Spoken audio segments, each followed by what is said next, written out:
The battlefield wasn't always where the blood was spilled. Some wars were fought in shadows, by poets, puppeteers, and spies who turned art into ammunition. Their stories were whispered, then buried, because truth in the wrong hands could unravel nations. What they created could inspire, or destroy. And now, the lock's rusted, the lid creaks open. What waits inside isn't fiction. It's a weapon of memory, forged in silence. Step closer, if you dare. In the early dawn of September 1, 1939, the sky over Poland cracked with the roar of German Stukas. The blitzkrieg had begun. Along the Vistula River, the fortress town of Modlin braced for impact. Among the scattered Polish forces falling back from the German onslaught was the 23rd Infantry Battalion, led by Major Wiktor Lis, a man known for his silence and steel-like gaze. The 23rd was ordered to hold Modlin for 3 days to delay the German advance toward Warsaw. They held it for 17. As German armor and infantry surrounded the fortress, communication lines went dead. Supplies dwindled. The radio operator's final message to Warsaw was a chilling whisper, "We will not surrender." Then, silence. The 23rd was presumed wiped out in a final, hopeless stand. But 70 years later, a cache of encrypted journals was discovered in a barn near Wyszegród, sealed inside a rusted artillery shell. The diaries, written in code, took nearly 2 years to fully decipher. What they revealed reshaped Polish memory of the war. Major Lis and nearly 100 surviving men had escaped the siege through underground aqueducts carved during the Napoleonic Wars. Instead of fleeing east or west, they melted into the countryside. Lis, a former university lecturer in history and military tactics, knew that Poland was doomed to be crushed between two giants, Nazi Germany and Soviet Russia. He issued a new directive to his men: "We are no longer an army. We are a shadow." Calling themselves Sieni Wisli, the shadows of the Vistula, they transformed into one of the most elusive underground units of the early war. Dressed as farmers, fishermen, and vagrants, they constructed an invisible network of safehouses, river crossings, and message routes between Torunia and the outskirts of Warsaw. Their aim was not open resistance. They knew that would end in execution or deportation, but subversion. German trains exploded. Arms depots vanished. Officers disappeared from taverns and barracks without trace. By late 1940, local villagers whispered of Lisa's ghosts, unseen men who struck at night and left only the Vistula's whisper in their wake. Their most daring mission came in March 1941. A German convoy carrying experimental V-2 rocket components stopped briefly in a depot near Plock. Disguised as railway workers, 6 members of the unit swapped the cargo labels and rerouted the shipment to a rail yard already marked for Soviet confiscation. The loss delayed German rocket testing by months. The Germans never knew what happened. Lis, always a believer in the written record, insisted that each action be recorded. But not in plain Polish. His background in medieval cryptography led him to invent a cipher using old Polish proverbs, astrological symbols, and musical notations. Each journal was copied by hand and hidden in separate locations, inside hollowed tree trunks, beneath river stones, in the chimneys of bombed cottages. In 1942, a young courier named Irina Walczak was captured by the Gestapo outside Radom. She carried nothing but a small prayer book. Unbeknownst to her interrogators, the book contained a cipher key to one of Lisa's journal sets. She was tortured, but never spoke. She died in prison months later. Her name would only be remembered when one of the diaries referenced her as "our flame who carried the stars." Tragedy struck in 1943 when a German informant, himself a former Polish officer turned collaborator, betrayed the location of a Shadow's hideout near Nowy Dunino. 37 members were killed in a sudden SS raid. Lis survived, but was wounded in the leg. He was never seen again. Some say he drowned crossing the Vistula. Others claim he went to the east to join the Soviet partisans. In truth, no body was ever found. His final diary ends with a single line: "A shadow can only be killed when it steps into the light." After the war, Poland's Soviet-installed government had no interest in unsanctioned resistance narratives. The shadows of the Vistula were never officially recognized. Surviving members who tried to speak out were either arrested or vanished. The story remained legend until 2009, when historian Dr. Elsbeta Mazer uncovered the first coded journal. With patience, technology, and luck, she unearthed 6 more, each validating the existence and exploits of the unit. Today, a small museum in Plock honors their memory. One display features a hand-carved wooden flute, found in a burned farmhouse. It's not labeled as a weapon. But one of the journals contains a curious passage. When the night is loud and the whistle sings, the Germans will sleep under fire. Next to the flute sits a rusted railway spike, bent in a deliberate S-curve, the same shape used in their encoded maps to signal sabotage points. The legacy of the 23rd Infantry Battalion lives on, not in parades or medals, but in whispers, symbols, and silent acts of defiance. They chose not glory, but anonymity. Not death in headlines, but life in the margins. Ghosts, yes, but ghosts who fought with ink, fire, and shadows. In the dimly lit backroom of a bookshop in Bloomsbury, London, in 1941, a quiet gathering took place that would never be found in any official military records. The room was filled not with soldiers, but with misfits, painters, poets, set designers, radiodramatists, surrealists, polyglots. They were artists, pacifists, some labeled degenerates by the enemy they were preparing to confront. Presiding over them was Lieutenant Commander Elsie Travers of the Special Operations Executive, a woman with a scar across her temple and a disdain for convention. She began with one sentence: "You will not kill with guns. You will kill with stories." This was the birth of Operation Elysium, a joint SOE/OSS initiative designed to fight the Axis through cultural sabotage and psychological warfare. Its agents were selected not for marksmanship, but for imagination. The goal was to undermine Axis morale, confuse enemy command, and inspire occupied populations, all without leaving a fingerprint. Their tools were printing presses, paintbrushes, forged passports, coded symphonies, and counterfeit propaganda posters that sowed doubt like poison in the mind. Among the first recruits was István Zakaries, a Hungarian surrealist who had fled Berlin after his art was branded degenerate by the Reich. Zakaries specialized in truth distortions, artworks that, at first glance, echoed Nazi propaganda but upon closer inspection revealed grotesque caricatures of Hitler, Goebbels, and Himmler. One of his creations, a poster titled Der Hüter, the Guardian, showed a soldier holding a baby, until you noticed the child had no eyes, and the soldier's shadow was a vulture. Hundreds of copies were secretly posted overnight in Vienna in 1942. The Gestapo spent weeks trying to track down the source. They never found it. Another asset was Naomi Blanchard, a deaf American poet fluent in Morse code and Japanese. She was inserted into Tokyo under the guise of a Red Cross volunteer. There, she composed haikus broadcast via shortwave radio to resistance cells in Manchuria. Each poem carried embedded instructions in syllabic stress, coordinates, times, and codes disguised within poetic meter. Her most famous broadcast, "The Wind Forgets Names / but Carries the Sword and Sun / Over the Quiet," triggered the destruction of a Japanese ammunition train near Harbin. Perhaps the most audacious Elysium project was carried out in occupied France. Jacques Deveau, a former puppeteer and stagehand at the Moulin Rouge, led a traveling marionette troupe that performed in rural villages.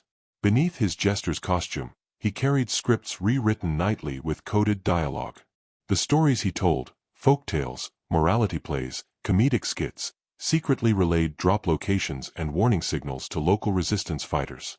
When German officers attended, he would insert lines designed to subtly ridicule their arrogance and sow unease.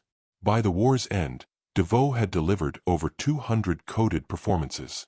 He was shot in 1944 during a raid outside Nancy. His puppets were burned. His scripts were never recovered. Operation Elysium also specialized in inversion campaigns, fabricating enemy propaganda so subtly flawed it destabilized trust from within. In 1943, Elsie Travers approved the creation of Der Morgen, a fake German morale magazine filled with success stories of German soldiers and war updates.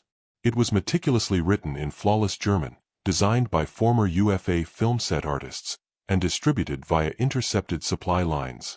At first, it was believed to be genuine, but the dates never quite lined up. Names contradicted actual field reports. One article described a final, great victory at Stalingrad, months after the German Sixth Army had been decimated. Rumors spread in the ranks. By the time the ruse was discovered, confidence in official Wehrmacht news channels had already fractured. Elsie herself remained an enigma throughout the war. Rumors swirled about her pre-war life: a sculptor who once worked in Picasso's studio, a failed actress, a linguist with a nervous tic. In 1944, she personally oversaw a campaign in Italy where cathedral frescoes were altered overnight to depict Mussolini with donkey ears. She vanished shortly after D-Day. Some claimed she died in Prague during a failed extraction. Others believed she retired under an assumed name. Her file remains sealed in British archives. By the war's end, Operation Elysium was quietly disbanded. Its agents were never decorated, and most never reunited. Many were artists before the war, and after, those who survived returned to their canvases, notebooks, and performance halls. A few disappeared entirely, leaving only fragments of their legacy. In 1972, a French collector stumbled upon a trunk in a Marseille attic. Inside were hundreds of miniatures, puppets, masks, painted sheet music, and a forged Wehrmacht uniform sewn with a hidden message: "Art is not peace. It is the sabotage of despair." The existence of Operation Elysium was not officially acknowledged until a declassified SOE memo surfaced in 2003. It referred to the unit as a poetic anomaly, not entirely controllable, but devastating in effect. Today, only a handful of surviving artifacts remain: faded posters, musical manuscripts with strange annotations, a puppet named Claudine with a hollow core once used to store radio microfilm. Operation Elysium never stormed beaches or broke tanks. But it destabilized tyrants in ways bullets could not. It proved that art, weaponized with intent and imagination, could unmake empires from within. Their war was not fought in trenches or in air raids, but in whispers, ink, and shadow. In the final phase of the Pacific War, as American forces advanced toward the Japanese homeland, the island of Kiyojima was barely a speck on any Allied map. Just 35 kilometers wide, volcanic and harsh, it lay south of Okinawa, shrouded in mist and legend. American intelligence believed it was uninhabited. But Kiyojima was no longer just a forgotten island, it had been turned into a fortress. By late 1944, with defeat looming, Imperial Japan began fortifying outer islands as sacrificial buffers to delay invasion. Kiyojima was designated a last redoubt. Over 3,000 Japanese troops were sent there, along with 800 civilian workers, a regiment of teenage student soldiers, and a fanatical naval engineer named Commander Yutaka Morimoto. His directive was brutal: hold the island at any cost. Morimoto turned the island into steel and fire. Caves were carved into the rock. Air vents disguised as shrines. Entire barracks buried under volcanic ash. Flamethrower traps were set along the beaches. The civilians were put to work building bunkers and ammunition stores. Children dug trenches with bare hands. An anti-aircraft unit was positioned in an inactive crater, its guns hidden under foliage. Kamikaze boats, tiny speedboats packed with explosives, were built in secret and hidden in flooded caves on the northern shore. The Americans didn't discover Kiyojima's true nature until February 1945, when a patrol plane was shot down attempting reconnaissance. A rescue mission sent days later encountered fierce anti-aircraft fire and vanished. Alarmed, the Navy rerouted the USS Bayfield, accompanied by a small invasion force, to investigate. They expected a minor skirmish. Instead, they landed in hell. The siege of Kiyojima began on March 7, 1945. Over 8,000 U.S. Marines and Seabees stormed the beaches under cover of naval bombardment. Morimoto had calculated the landing zones and left them seemingly unguarded. As the first wave came ashore, the cliffs exploded. Mines detonated. Flamethrowers poured from hidden slits in the rocks. Marines died in seconds. Others were trapped on the beach, unable to advance or retreat. For the next 82 days, the battle for Kiyojima devolved into a subterranean nightmare. The Japanese defenders used a vast network of tunnels to move unseen. American soldiers reported voices echoing through rock. Some swore they heard footsteps beneath their foxholes. Night patrols disappeared without a trace. Gasoline fires lit by napalm poured into caves, but the Japanese re-emerged elsewhere. Every inch of ground was contested twice. The island's civilians, particularly the young, were caught in a silent war. Morimoto ordered them to stay underground, feed the soldiers, and die if necessary. But in the darkness, quiet defiance took root. 16-year-old Hina Watanabe, the daughter of a lighthouse keeper, led a group of orphans hiding in the western ravines. She had once studied English in school. With stolen chalk, she began leaving messages near American lines. "We are not enemy. Children here. Help us." An American medic, Private Ray Dalton, found one of the chalk messages etched on a volcanic boulder behind the front line. Disobeying orders, he led a nighttime search through a charred bamboo grove. There, in a cave behind a waterfall, he found 13 children, half-starved, shielding a wounded Marine who had crawled their days earlier. Over the next 3 weeks, more children emerged. Some were smuggled aboard evacuation crafts. Others vanished during artillery strikes. Watanabe herself remained behind. Commander Morimoto grew increasingly erratic as supplies dwindled. He began conscripting children for suicide missions. Boys no older than 12 were given grenades and told to crawl under tanks. Girls were taught to scream in English to lure soldiers into traps. But some resisted. On April 28, during what would become known as the Children's Rebellion, a group of teenagers sabotaged a kamikaze boat before it could be launched into the bay. They were executed on the beach, buried beneath their school flag. The Americans finally breached the central defensive line in late May, after detonating 4,000 pounds of explosives beneath a volcanic ridge suspected of hiding the command center.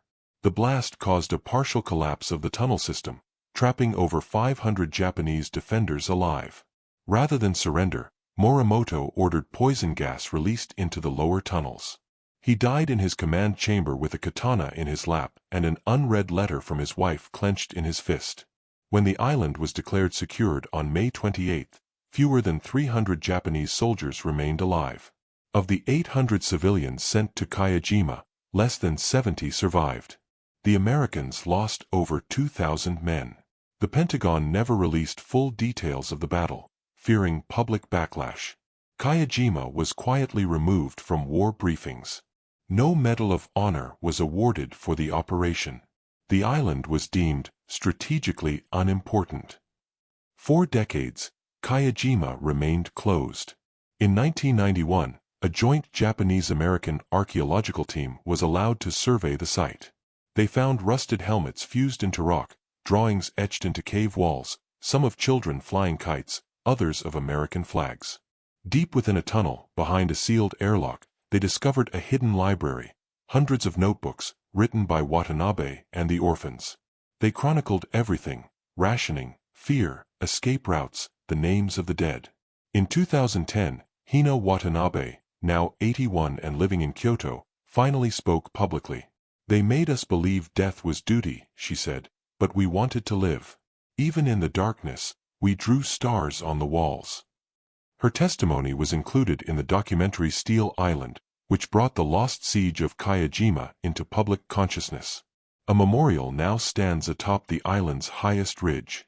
It features no statue, no flag. Just a single engraved phrase in English and Japanese: "Some wars are buried, but the voices still echo." In April 1945, Berlin was a city on the edge of annihilation. Soviet artillery pounded it day and night, reducing centuries of history to rubble. Smoke curled from shattered buildings. Roads were impassable with craters and the burned-out skeletons of vehicles. Nazi officials either fled or locked themselves in bunkers, clinging to delusions of last-minute salvation. And beneath the chaos, in a world of false names and vanishing shadows, A secret war unfolded, one that history barely remembers. In the final 2 weeks before Hitler's death, 3 agents from 3 enemy nations entered Berlin independently, each unaware of the other's full identities or intentions. Their mission: secure a single man, Dr. Jacob Hesse, a leading V-2 rocket scientist who had fled Piemont after defying orders to relocate to the Bavarian Alps. Hesse claimed to possess a coded list of Nazi chemical weapons stockpiles hidden in tunnels across eastern Germany. More importantly, he hinted that he could unlock the secrets to a more stable rocket propulsion system, something that both the Soviets and Americans craved. Codename: Vaska, a GRU operative posing as a wounded German medic. He had fought in the siege of Leningrad, survived the freezing hell of Stalingrad, and risen quickly in Soviet intelligence. He trusted no one, carried no visible weapons, and communicated in ciphered poetry written in a notebook sewn into his coat. His orders were clear: retrieve Hesse alive or kill him if he tried to defect. Codename: Wolf, a British MI6 agent who'd worked with the SOE in occupied France, known for his fluency in 5 languages and his ability to disappear in crowds. Tall, gaunt, always with a cigarette between his lips, he carried a forged Gestapo ID and a suitcase filled with morphine, cash, and photographs of American generals. His superiors in London suspected the Americans were preparing to smuggle Hesse out under their noses. Wolf's job was to make sure that didn't happen. Codename: Amos Gray, OSS operative. Real name never confirmed. Allegedly born in Brooklyn, trained in cryptanalysis, recruited in Cairo. He entered Berlin wearing a Russian uniform looted from a dead soldier near Königs Wusterhausen. His orders came not from Washington, but directly from a shadow group within the Manhattan Project. If Hesse's theories were true, they might neutralize the need for atomic weapons, or make them far more devastating. Gray's mandate: extract the scientist, even if it meant double-crossing the British and Soviets. The meeting point was an abandoned U-Bahn station beneath Wilhelmstrasse, half-collapsed from bombing, stinking of rot and oil. Dr. Hesse, thin and limping, arrived first, carrying nothing but a violin case. Inside was a single sheet of paper, wrapped in a child's drawing of a rocket with wings. Wolf arrived second. He didn't recognize Vaska when he entered minutes later, nor Gray, who emerged from a side tunnel with a flashlight that flickered twice, prearranged code from an old French resistance protocol. Tension snapped like a taut wire. Guns were drawn. For a full minute, no one spoke. Then Hesse laughed. 3 ghosts in a grave, he said. Shall we negotiate? They did. Through broken German, smuggled whiskey, and fading flashlight batteries, the 4 men struck a temporary accord. Hesse would give each of them a portion of the data, enough to placate their handlers, but incomplete on its own. Only if all 3 nations agreed to spare his family, hidden near Lübeck, would he give them the cipher key. Each man agreed, outwardly. None of them meant it. For 2 days, they moved beneath Berlin, avoiding Soviet shelling and marauding SS units who had gone rogue. They changed safehouses 3 times. On April 27th, they made contact with a French resistance cell operating a secret radio near Potsdamer Platz. They transmitted false coordinates of Nazi bunkers to draw patrols away from their route. Along the way, they were joined by an unexpected 5th traveler, Eliana, Hesse's 12-year-old daughter, who had followed her father without his knowledge. Her presence changed everything.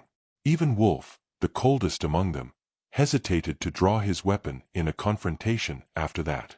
But the fragile alliance collapsed on the night of April 29th. Vaska tried to leave early with a child, believing the Soviets would honor a trade for her safety more than they would Hesse's technical knowledge. Wolf intercepted him at the ruins of a church, gun raised. Gray, already watching from the choir loft, made his move, taking Hesse at gunpoint, demanding the cipher. Hesse, exhausted and shaking, refused. A scuffle broke out. A shot echoed. The bullet struck a statue of the Virgin Mary, not a man. Then Eliana screamed, "Stop!" And, miraculously, they did. In the end, they reached the outskirts of Berlin together. American jeeps rolled past first. Gray waved a white handkerchief. Soldiers poured in. A few minutes later, Soviet tanks appeared from the north. For a moment, the 4 men, 3 spies and a scientist, stood together on a bridge of the Kovel River, watching flags rise over the dead city. No one truly knows what became of Dr. Jacob Hesse. OSS reports claim he died in a car crash en route to Frankfurt. Soviet archives list him as a prisoner, sent to a camp near Irkutsk. British records suggest he vanished in Belgium in 1946. Elysium was placed with relatives in Zurich. The cipher was never confirmed to exist. In 1997, a sealed envelope was found in the MI6 archives marked for declassification after 50 years. Inside was a letter signed Wolf, addressed to the ones who will rewrite it all. It reads, "Victory was never clean. We each buried the truth and told our own version. Maybe that was the Real Berlin Accord, not a treaty, but a shared silence. We were enemies. And yet, for 3 days, we kept a child alive." The envelope also contained a torn sheet of paper.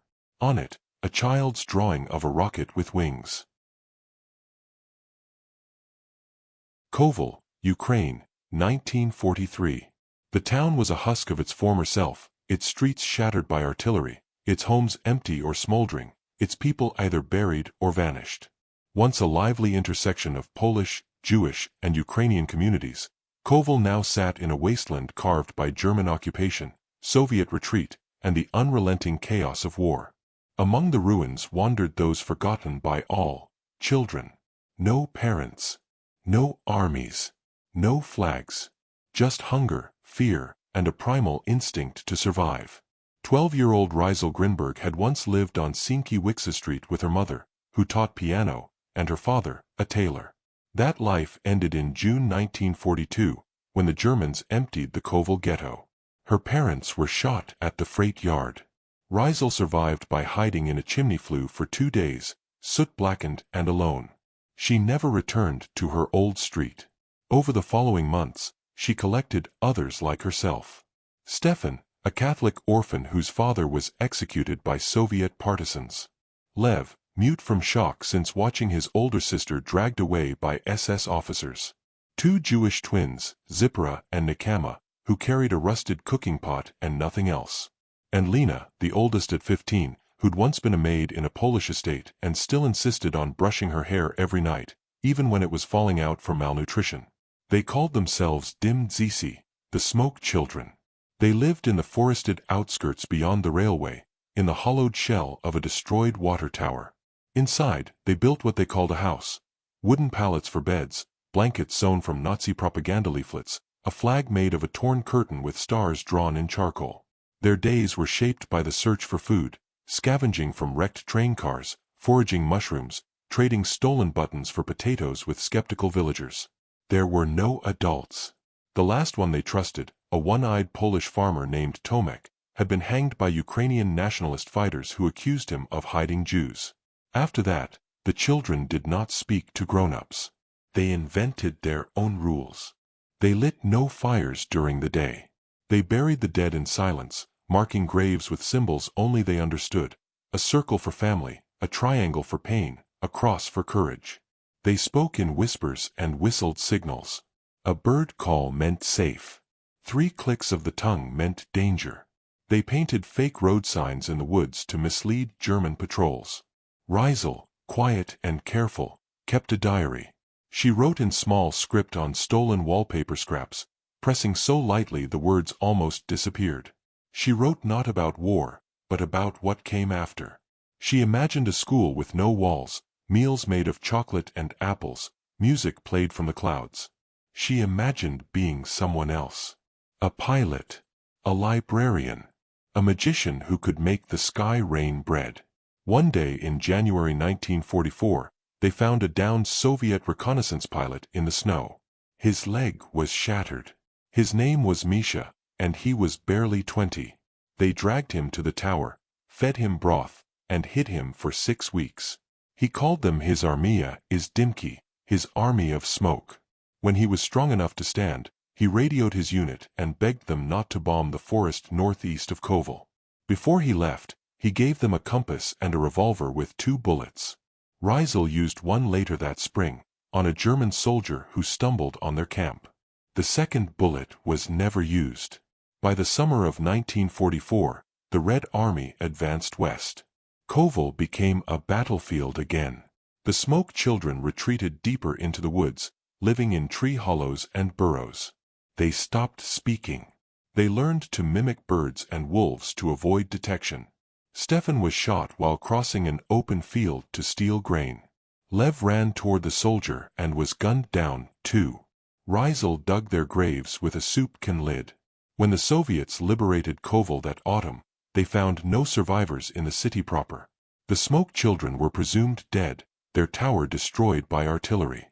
But in 1991, during the collapse of the Soviet Union, a forestry crew near the Bug River uncovered a hidden root cellar filled with bones, shoes, and a sealed tin containing over 60 diary pages written in charcoal and pencil.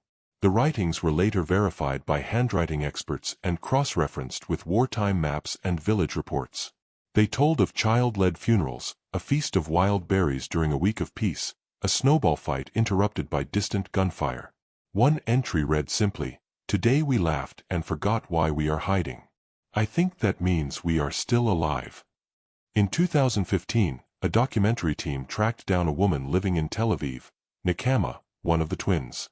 She was 83. Her sister had died in a DP camp from typhus, but Nekama remembered the tower. She still had the compass, worn smooth with time. When shown the diary pages, she wept. "We were children," she said. "But we built a world with no grown-ups. A cruel world, but it was ours." No memorial stands in Kovel for the Smoke Children. No official count exists of how many child orphans survived in that region between 1942 and 1945.